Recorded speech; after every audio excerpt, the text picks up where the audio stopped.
দ্রুত নগরায়ণ, যানবাহনের ধোঁয়া, পার্শ্ববর্তী এলাকায় ইটের ভাটার সৃষ্ট ধোঁয়া, নির্মাণ কার্যক্রম ও বিভিন্ন বর্জ্যের কারণে বায়ু, পানি ও মাটি দূষণের গুরুতর চ্যালেঞ্জের সম্মুখীন রাজধানী ঢাকা। ক্রমবর্ধমান দূষণে একদিকে যেমন নগরবাসীর স্বাস্থ্য ঝুঁকি বাড়ছে, অন্যদিকে শহরের তাপমাত্রা বৃদ্ধি, জীববৈচিত্র্যের ক্ষয় এবং পরিবেশগত ভারসাম্য মারাত্মকভাবে বিঘ্নিত হচ্ছে।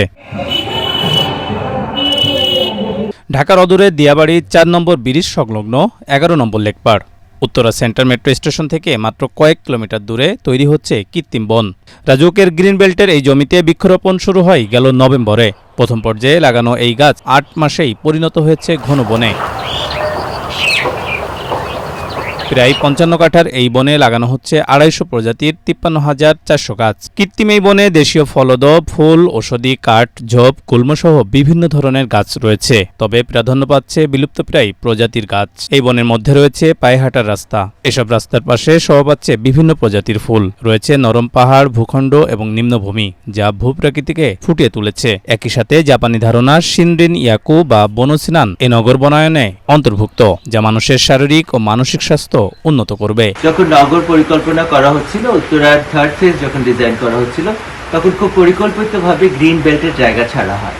সেই গ্রিন বেল্টের জায়গাটিকে আমরা বনটা বানিয়েছি। মিয়াওয়াকি ঘন বনের পাশাপাশি আমরা ওখানে বিশাল একটি দেশীয় গাছের সম্ভার গড়ে তুলেছি, সংগ্রহশালা গড়ে তুলেছি। সেখানে আমরা বায়োমিমিক্রি, প্রকৃতি নির্ভর ডিজাইনের জায়গাটা বিন্যাস করা হয়েছে এবং ওইখানে আমরা যে জিনিসের প্রতি খেয়াল রেখেছি সেটি হচ্ছে জীববৈচিত্র্য এবং পাখির স্বাস্থ্য। পাখির স্বাস্থ্যের জন্য যা যা প্রয়োজন আমরা সেভাবে করেছি। বিভিন্ন ফল, বীজ, দেশীয় যত ধরনের হারিয়ে যাওয়া খাদ্য সামগ্রী, সেগুলো আমরা ওখানে আনার চেষ্টা করেছি এবং আমরা আশা করছি এটা যখন বড় হয়ে যাবে তখন কেউ বুঝতেও পারবে না যেটি মানুষের করা। ঢাকার বায়ু, পানি ও মাটি দূষণ রোধ করে পরিবেশের ভারসাম্য রক্ষায় এই মিয়াওয়াকি পদ্ধতিতে সবুজায়নের কর্মসূচি হাতে নিয়েছে ঢাকা উত্তর সিটি কর্পোরেশন। একদিকে যেমন লেক বয়ে গেছে, তার পাশেই প্রায় ৫৫ কাঠা জমিতে এই বনায়ন করা হয়েছে। কিন্তু এটার আসলে সুফল কতটুকু নগরবাসী পাচ্ছেন, আমরা সেটি জানার চেষ্টা করব। যখন এখানে আমরা কাজ শুরু করেছিলাম, সেখানে কিছু সোজা কথায় ময়লার ভাগাড় ছিল, ময়লা ফেলা হতো। বিভিন্ন ভাঙা কংক্রিট, আশেপাশে যেহেতু বিশাল কনস্ট্রাকশনের কর্মযজ্ঞ চলছে, তাদের রাবিশ ফেলা হতো। দু একটি দোকান ছিল, তেমন কিছু ছিল না এবং জায়গাটা এত বিশাল এবং সুন্দর, সেটা আমরা মাত্র 4-5 মাসের বৃক্ষ, যে আমাদের অলরেডি যে বনটি হয়েছে প্রথম পর্যায়ে, যেখানে আমরা বলছি এটি বাংলাদেশের অলরেডি সবচেয়ে বড় নগর বনায়ন, 14,000 গাছ আমরা ওখানে রোপণ করেছি। 4 মাসেই ওখানে গিয়ে, 4-5 মাসেই গিয়ে ওখানে পরিবর্তনটা দেখা যাচ্ছে। প্রথমে যখন বনায়ন করা হয়েছিল তখন আমরা ছোট ছোট ড্রাগন ফ্লাইজ এবং বাটারফ্লাইজ দেখতাম। এখন যেহেতু গাছগুলো একটা উচ্চতায় আসছে, পাখিগুলো ফিরতে শুরু করেছে। ওখানে আমরা বেজিকে দেখতে পাচ্ছি, ওখানে আমরা গুই সাপ দেখতে পাচ্ছি, আমরা ছোট ছোট সাপ এবং ধরা সাপ ওখানে আমরা প্রায় দেখি। তো পরিবর্তন যেহেতু এখানে অতটুকুর মধ্যে এসছে, গাছটা বড় হলে আশা করি আরো পরিবর্তন।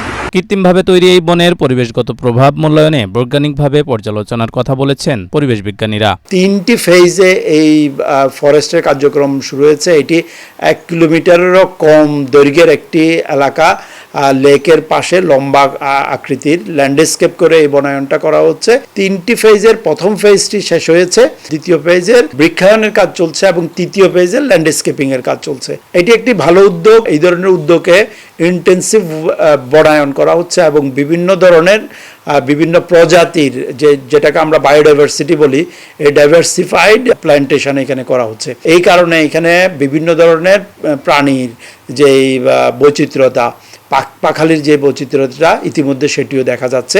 এই বনভূমিতে ঢুকলেই 33-40 ধরনের ফুলের সুবাস একাত্রে পাওয়া যাচ্ছে। এই ধরনের পদক্ষেপ সাস্টেনেবল করার জন্য এই ধরনের বৃক্ষায়নের যে দেশীয় প্রজাতির গাছের বিষয়টি মাথায় রাখা দরকার। এই ধরনের বৃক্ষায়নের পূর্বে ওইখানকার মাইক্রো ক্লাইমেটিক কন্ডিশনটা বা মাইক্রো লেভেলের আবহাওয়াগত অবস্থাটা কেমন ছিল সেটি পর্যালোচনা করে এবং বৃক্ষায়নের পরবর্তীতেও এই অ্যাসেসমেন্টটা জারি রাখা দরকার, যাতে এই ধরনের বৃক্ষায়নের ফলে কি কি সুফল পাওয়া যাচ্ছে। এটি তাপমাত্রার ক্ষেত্রে হতে পারে, এটি আর্দ্রতার ক্ষেত্রে হতে পারে, এটি ওই এলাকায় বৃষ্টিপাতের ক্ষেত্রে হতে পারে, এটি ওই এলাকার জীববৈচিত্র্যতার দিক থেকে হতে পারে। অর্থাৎ বেসলাইন স্টাডিটা করা খুবই জরুরি। যদি বেসলাইন স্টাডি করা যায় তাহলে এইটিকে আন্তর্জাতিকভাবে যদি আমরা স্বীকৃতি আদায় করতে চাই, আমরা যদি গ্লোবাল কার্বন ট্রেডিংয়ের কথা চিন্তা করি, তাহলে আগে বেসলাইনটা আমাদেরকে অ্যাপ্রুভাল নিতে হবে, বেসলাইনটাকে আমাদেরকে জানতে হবে এবং পরবর্তীতে কি পরিমাণ কার্বন সিঙ্ক এখানে হচ্ছে এবং কি পরিমাণ পরিবেশগত উন্নতি হচ্ছে সেইটির সাথে আমরা কম্পেয়ার করতে পারবো যদি আমাদের বেসলাইন থাকে।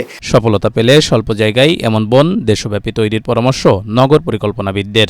জায়গা যেহেতু সংকট, আমরা কিভাবে স্বল্প জায়গাতে বনায়নটা বাড়াতে পারি, বেশি সবুজের পরিমাণ পাশাপাশি অক্সিজেন যেন তৈরি করা। এই জন্য মিয়াওকি বন কিন্তু বাংলাদেশের মতো মাটি যেহেতু এখানে খুব উর্বর, মিয়াওকি বন তৈরি করার সম্ভাবনা খুব বেশি। উত্তরাতে যে পাইলটিং হচ্ছে বা যেই সম্ভাবনা দেখছি, এটা বাংলাদেশের বা ঢাকা শহরের অন্য এলাকাতেও চাইলে কিন্তু এটা করা সম্ভব। এই জন্য আমাদের সুনির্দিষ্ট পরিকল্পনা দরকার। এই বনটা তৈরি করতে গেলে তার গাইডলাইন নীতিমালা কেমন হবে, পরিচর্যা কারা করবে, এই জিনিসগুলো যদি আমরা যে পাইলটিংগুলো হচ্ছে সেখান থেকে শিক্ষাটা নিতে পারি, তাহলে ঢাকার অনেক এলাকাতে, এমনকি আমাদের অনেকে যাদের বাড়ির পাশে আঙ্গিনা আছে কিংবা লেকের পাশগুলোতে বা কোনো একটা স্কুলের প্রাঙ্গণে এই ধরনের বন তৈরি করতে পারলে কিন্তু সেই বনের মাধ্যমে ঢাকার যে সবুজায়নের সংকট সেটা কিছুটা হলেও কমাতে পারবো। এবং এটার সাথে কিন্তু আমাদের এলাকার তরুণদের, শিশু কিশোরদের সম্পৃক্ত করা সেটা গুরুত্বপূর্ণ এবং এর মাধ্যমে বায়োডাইভার্সিটিও কিন্তু নতুন করে তৈরি করা সম্ভব।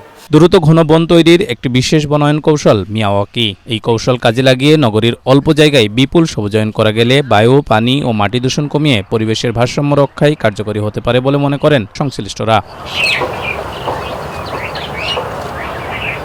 তৌহিদুর রহমান তুহি, এটিএন বাংলা, ঢাকা।